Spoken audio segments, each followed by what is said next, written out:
어제 남방왕, 북방왕 그러면서 애굽 그리고 시리아 이 두 나라 사이에 계속 셀루커스, 프톨레미 이 사람들이 계속 싸움을 싸운다. 그리고 말씀을 드렸습니다. 그러면서 오늘 성경 본문에 나타나는 이 말씀은 해석이 이제 조금 많아지는 그런 해석들이기도 합니다. 왜냐하면 이 다니엘서에 나타나는 이 해석들을 로마에 대한 해석으로 해석하기도 하고 심지어는 이 해석을 십자군 전쟁에까지 이어가고 있는 그런 해석으로 해석하기도 하고 해석하는 부분들은 여러 가지가 많이 있습니다. 그러나 오늘 본문에 나타나는 이런 말씀을 그냥 간단하게 단순하게 해석을 하려고 합니다. 그것은 21절에 먼저 나타난 말씀을 보면 또 그의 왕위를 이을 자는 한 비천한 사람이라 성경에 나타나는 비천한 사람이 왕이 되었다. 그렇게 말씀을 해주고 있죠. 이 비천한 사람이다 이렇게 이야기할 때 비천하다 이렇게 이야기하면 여기 비천한 것은 우리가 잘 알고 있는 것처럼 다른 사람들이 경멸히 여기는 사람, 이런 사람이 비천한 사람이죠. 한마디로 이야기해서 다른 사람이 경멸히 여기고 업신 여기고 자격이 안 되는 사람이 그 자리에 앉아버렸다. 이렇게 이야기를 합니다. 우리가 보편적으로 비천한 사람, 이런 사람들은 왜 사람이 비천함을 받게 되느냐 이렇게 생각을 할 때 사람들이 비천하게 여겨지게 되는 그런 이유들을 여러 가지 이야기할 수 있지만 그 중에 하나가 그 사람들은 기본적인 특징이 있습니다.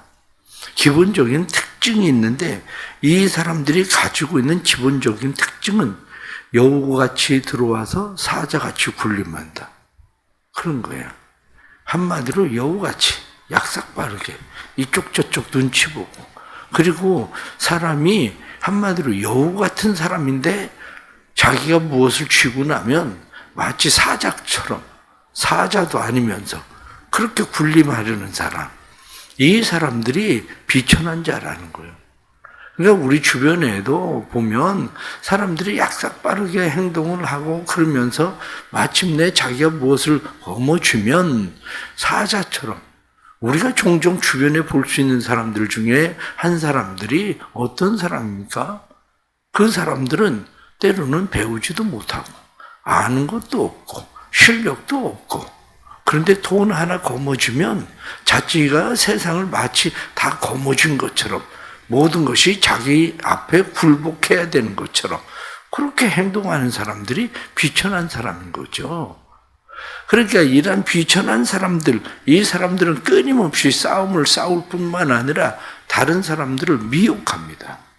사람들을 미혹해서 사람들을 자기 편으로 끌어들이죠. 그러니까 이런 비천한 사람, 이런 사람들이 유다 안에도 일어나기 시작하는데 그 중에 이제 하나가 뒤로 쭉 말씀을 넘어가면 오늘 성경 본문에 나타나는 말씀 속에 31절 말씀을 보면 그렇게 되어 있습니다. 31절 말씀 보면 군대는 그의 편에 서서 성소 곧 견고한 곳을 더럽히며 매일 드리는 제사를 폐하며 멸망하는 가증한 것을 세울 것이며 이렇게 되어 있죠. 이 말씀이 이스라엘 백성들이 예루살렘 성전이 폐해지던 그러한 때를 이야기를 하죠. 예루살렘 성전이 언제 폐해집니까? 예루살렘 성전이 폐해지는 것은 안티오코스 때에 예루살렘 성전이 이게 안티오코스 4세 때 예루살렘 성전이 폐해지는데 그 일이 일어나게 된 것은 다름 아니라 BC 167년에 애굽을 정복하러 갔던 안티오코스가 애굽을 정복하러 갔다가 애굽 정복에 실패합니다. 애굽 정복을 거의 다 성공한 것처럼 보여졌는데 그 성공을 하지 못하고 실패하고 돌아오게 되거든요. 돌아오게 되면서 분풀이를 어디에다가 하느냐면 예루살렘에다 분풀이를 하게 되는 거예요. 그러니까 우리가 남방왕, 북방왕 어제 말씀을 드릴 때 두 나라가 서로 전쟁을 할 때마다 예루살렘을, 이스라엘을 거쳐서 지나가는데 돌아오면서 분풀이를 예루살렘 성전에다가 제우스상을 세워버리는 거예요. 거기다 제우스상을 세워버리고, 그리고 거기에다가 돼지를 잡아서 제사를 드리고, 이런 일들이 이제 벌어지는 그러한 일들이 일어나게 되는 거죠.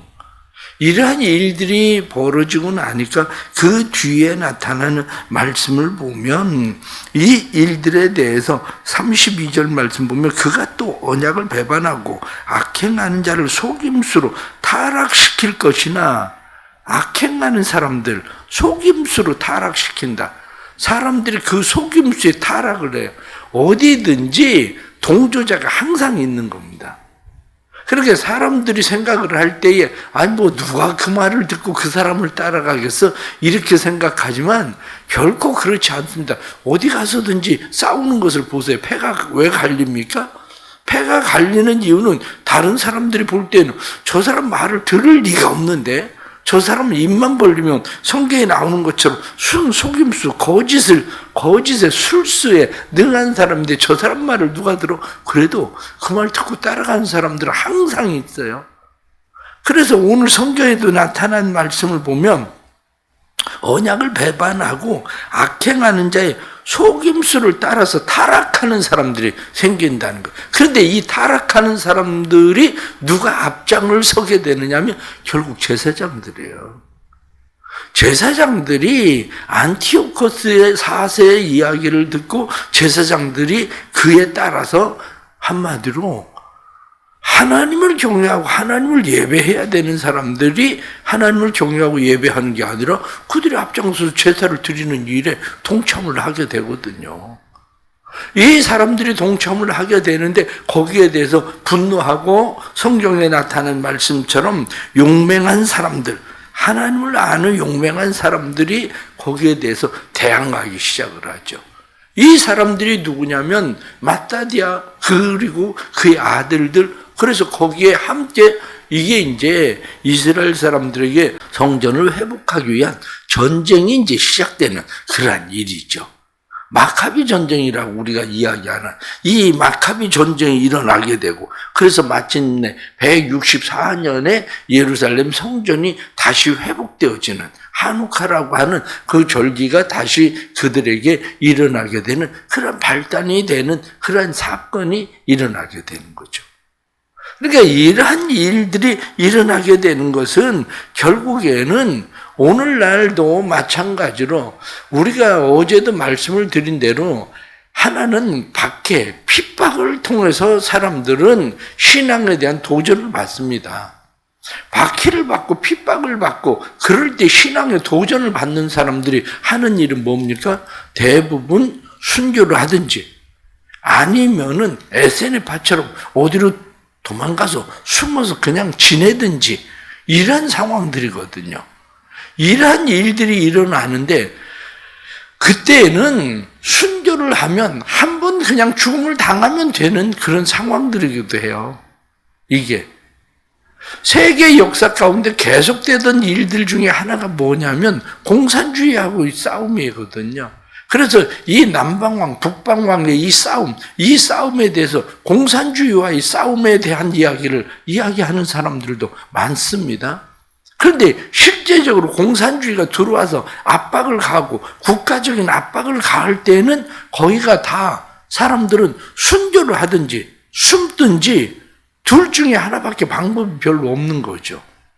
그러나 오늘날은 말씀에 나타나는 것처럼 그런 것보다도 교묘하게 사람들을 속이는 사람들, 이 사람들에 의해서 사람들은 미혹을 받고 그것에 넘어가게 되는 일이 벌어지는 거죠. 이게 뭐냐? 이게 바로 문화의 문화. 사람들은 문화에 의해서 점점 자기도 모르게 흡수되어지고 자기의 정체성이 무엇인가를 잃어버리게 되는 현상을 만나게 되죠. 이 정체성을 잃어버리게 되는 그러한 이 속임수, 배교, 이렇게 이야기할 때 이것은 주로 세 가지에 의해서 일어나게 됩니다. 세 가지에 의해서 일어나는데 가장 첫째가 뭐냐면 물질주의예요. 물질주의. 그래서 물질이 신이 돼버리는 거죠. 제우스상을 신으로 섬기고 거기에다가 너희들 이 제우스상에 절을 해, 이렇게 이야기하는 것이 아니라 물질주의, 돈, 만몬주의라고 이야기하죠. 돈이 신이 돼버리는 거죠. 돈이 신이 되면 사람들은 자기도 모르는 사이에 돈 그러면서 결국에는 자기 자리에 누가 신으로 자리를 잡아버리냐면 돈이 신으로 자리를 잡아버리는 거죠. 돈이. 또 하나는 쾌락주의입니다. 이 쾌락주의, 그러면 사람들은 좀 더 누리고 좀 더 즐기고 살기를 원하는 거죠. 어떻게 하면 좀 더 편안하게 살까? 어떻게 하면 좀 더 누리고 살까? 누리고 편안하게 즐기고 그리고 살기를 위해서 사람들은 무엇이든지 다 자기 편안함. 그런데 편안함을 추구하고 신앙생활을 해보세요. 신앙생활을 편안함을 추구하고 신앙생활을 하면 좀 더 편한 거, 좀 더 편한 거. 그러면 요즘 가장 편한 게 뭐예요? 인터넷 예배 드리면 가장 편한 거예요. 인터넷 예배를 드리면. 코로나 상황이 우리에게 몰고 온 것 중에 하나가 뭐냐면 편안한 예배예요.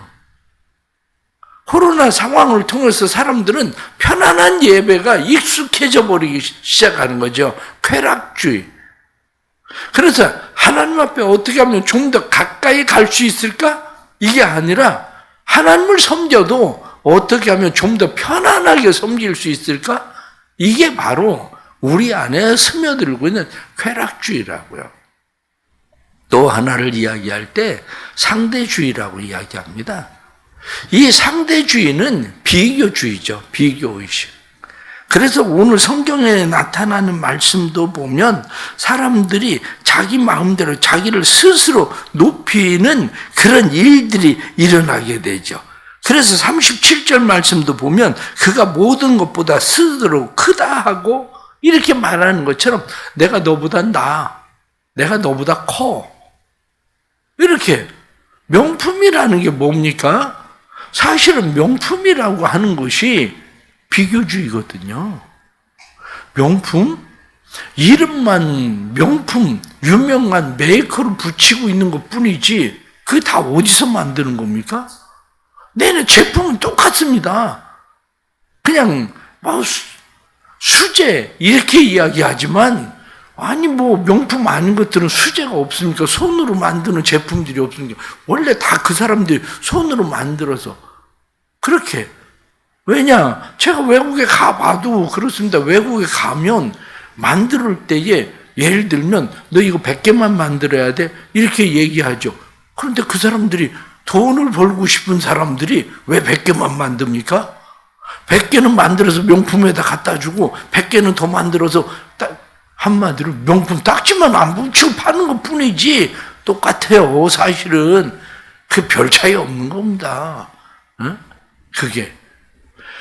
그럼에도 불구하고 사람들은 그것을 의시되고 자랑하는 이유가 뭐냐? 상대주의거든요. 그게. 난 너보다 나아. 이 상대주의. 그래서 오늘날 우리가 살아가면서 박해 시대에는 목숨을 걸고 신앙을 지켜야 되지만 오늘과 같이 박해주의 시대가 아닌 지금의 시대 속에서 이 문화 속에서 우리가 어떻게 살아야 되느냐? 사실은 그게 중요한 거죠. 문화 속에서 우리가 살아가야 되는 그러한 것은 어떻게 하면 나를 죽일 수 있느냐의 문제예요. 어떻게 하면 나를 죽일 수 있는가? 과거의 박해주의 시대 속에서는 한 번 죽는 죽음을 통해서 자기의 신앙을 증명했지만 지금같이 문화시대 속에서는 사도 바울이 고백하던 것처럼 나는 날마다 죽노라. 이렇게 이야기하는 날마다 죽는 신앙이 필요한 겁니다. 날마다 죽는 일이 더 어려운 거죠. 사실은 한 번 죽는 것은 때로는 총에 맞아서 죽기도 하고 때로는 뭐 참수형을 당하기도 하고 이런 일을 당하지만 매일매일 죽어야 되는 것은 매일매일 자기 자신을 내려놔야 되는 이러한 일들. 그러기 위해서 필요한 것이 뭐냐면 분별이라고 이야기합니다. 분별, 거리두기. 문화시대 속에서는 자기를 속이는 일들이 들어오기 때문에 자기도 모르는 사이에 점점 가랑비에 옷 젖는다고 자기도 모르는 사이에 그렇게 젖어 들어가는 거예요. 자기도 모르는 사이에 젖어 들어가는 삶 속에서 이 분별, 거리두기 이게 없으면 그 사람은 피할 방법이 없어요. 왜냐? 이게 참인지 거짓인지 이 자체가 분별이 되지 않는데. 포스트 모더니즘이라는 게 뭡니까? 포스트 모더니즘, 그래서 세상에 포스트 모더니즘 이렇게 이야기하는 포스트 모더니즘이라고 하는 것은 한마디로 이야기하면 진리가 없다는 거예요. 진리는 없다. 그래서 종종 여러분들 인터넷이나 이런 거 집 보세요. 집을 보면 옛날엔 지붕이 위에 이렇게 빼쪽하게 돼 있는 눈 많이 오면 눈 내려가라고 그런 집 짓죠. 근데 포스트 모더니즘을 특징 짓는 게 뭐예요? 집 거꾸로 짓는 거거든요. 지붕을 땅에다 이렇게 바꾸고 그리고 집 짓는 거. 아니 그런 집들도 짓거든요. 왜냐? 어떤 특별한 규정, 한마디로 모델 없이 그냥 진리가 없다. 아니 내 마음대로지. 그래서 성경이 반복적으로 나타난 말씀을 보면 자기 마음대로. 그래서 28절 하반절에 나타난 말씀을 보면 거룩한 언약을 거스르며 자기 마음대로 행하고, 성경이 나타난 말씀 자기 마음대로, 또 하나 나타난 말씀이 스스로 그거거든요. 자기 마음대로 스스로 내가 진리라는 거예요. 내가 하고 싶은 대로 하는 거지 누구 마음대로 누구 내 말대로 내가 왜 해야 돼? 이런 거거든요. 그렇기 때문에 거리두기를 잘해야 됩니다. 신앙생활을 하면서 세속과 거리두기 잘 하지 않으면 나도 모르는 사이에 세속 안으로 내가 들어가요. 나도 모르게. 아이들의 특징이 어떤 겁니까? 왜 부모들은 아이들에게 나쁜 아이하고 놀지 마 그렇게 이야기합니까? 엄밀하게 얘기하면 엄마가 애한테 가르칠 때 야, 네가 그 애 착하게 잘 인도해. 네가 더 착하잖아. 그러니까 네가 그 애를 착하게 잘 인도해야지. 이렇게 이야기하고 애들을 나쁜 애들하고 놀게 해보세요. 10중 8구 걔들은 다 나쁜 애가 됩니다. 그 애들한테 끌려서 착한 애가 되는 애가 거의 있을까? 별로 없죠. 왜냐? 그 아이들은 자기도 모르는 사이에 거리두기를 못 하거든요. 분별을 못 하거든요. 그럼 말려 들어가는 거예요, 아이들이. 그렇기 때문에 이러한 시대에 우리가 해야 되는 일이 뭐냐? 거리두기, 분별하기. 이거 잘해야 되는데, 그런 이유는 우리 안에 정직, 예수 그리스도를 본받는 모델을 분명하게 우리는 세워야 됩니다. 정직, 또 하나는 절제. 그래서 우리 자신을 경건하게, 거룩하게 절제하는 자신의 자아와 욕망을 죽이는 절제, 그게 우리에게 필요한 거죠. 마지막 하나는 결국 봉사입니다. 섬김이에요.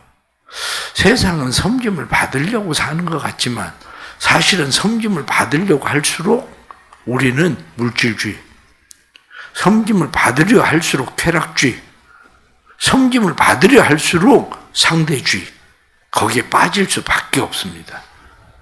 왜냐? 섬김을 받는다는 게 뭡니까? 섬김을 받는다는 것은 내가 너보다 나아, 이거거든요. 결론적으로 말씀을 드리면 그렇습니다. 에피파네스. 그러면 안티오코스 4세가 자기를 신의 현현, 에피파네스라고 이야기했거든요. 에피파네스.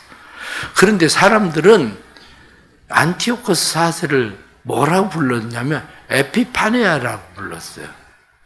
나는 신의 현현, 에피파네스라고 얘기를 했는데 사람들은 에피파네아, 에피파니아라는 말이 미친놈이란 얘기거든요.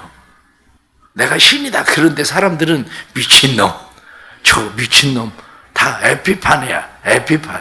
나는 에피파네스라고 얘기하는데 사람들은 미친놈이라고 불렀거든요. 마찬가지예요.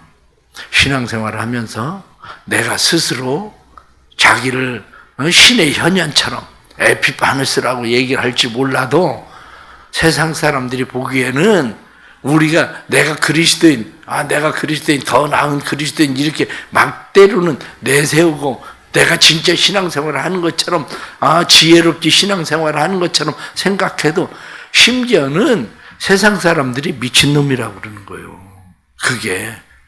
나는 그냥 내가 좋아가지고 내가 이렇게 해야 그냥 다른 사람들이 신앙생활을 더 잘할 수 있어. 그래서 어떤 교회 흡연실 만들어 놓는다는 교회가 있잖아요. 미친놈이지.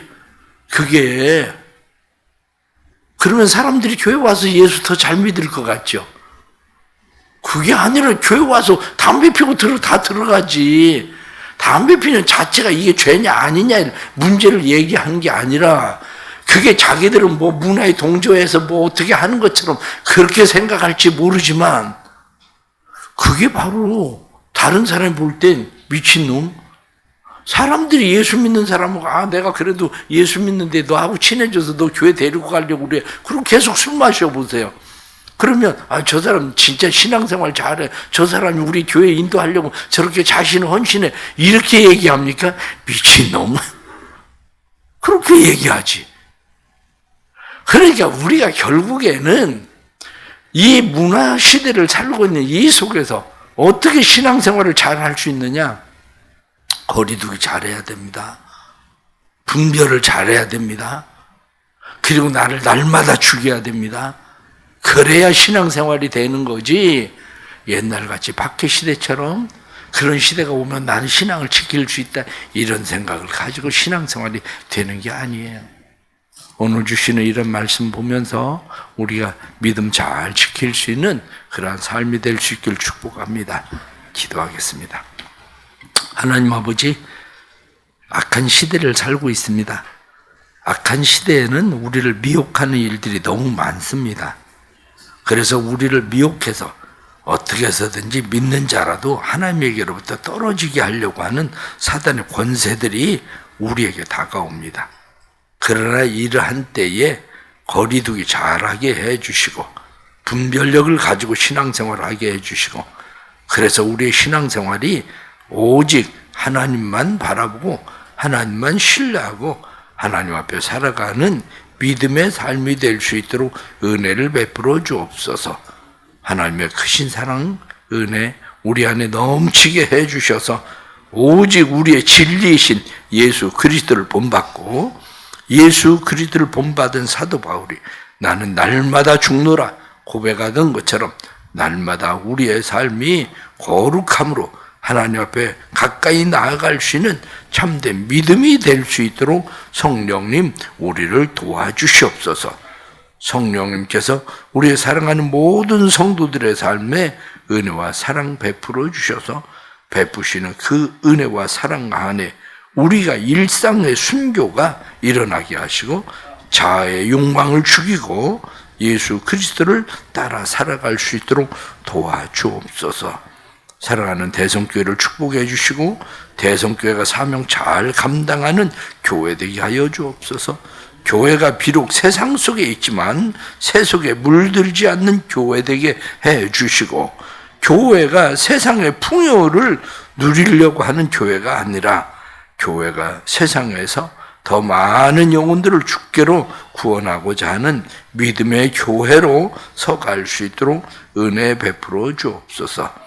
아동부 수련회 위에 은혜 주시고 오늘까지 은혜로 잘 마치게 해주시고 성령 충만해서 어린 아이들에게도 예수 그리스도의 생명이 있어 이들이 세상을 이기는 믿음의 자녀들로 성장할 수 있도록 도와주시고 수고하고 애쓰며 헌신하는 모든 교사들의 헌신이 아름다운 열매되도록 그들의 수고 가운데 주님 함께 하시고 주께서 인정하시고 주께서 축복하시는 은혜 나타나게 하여 주옵소서. 오늘도 믿음으로 새벽에 예물 드립니다. 은혜 베풀어 주셔서 면접을 보는 그러한 일이 있는데 하나님 그 일에 함께 해주시고 떨지 않고 주님께서 세워주셔서 하나님의 사람으로 잘 세워지는 믿음의 사람 되도록 성령님 역사해 주시고 질병 가운데 있는 성도들 오늘도 넉넉히 세상을 이기는 믿음의 성도들 영육간에 강건케 하시는 세임과 능력이 부어지는 하루 되도록 도와주옵소서. 예수님의 이름 받들어 기도드리옵나이다. 아멘.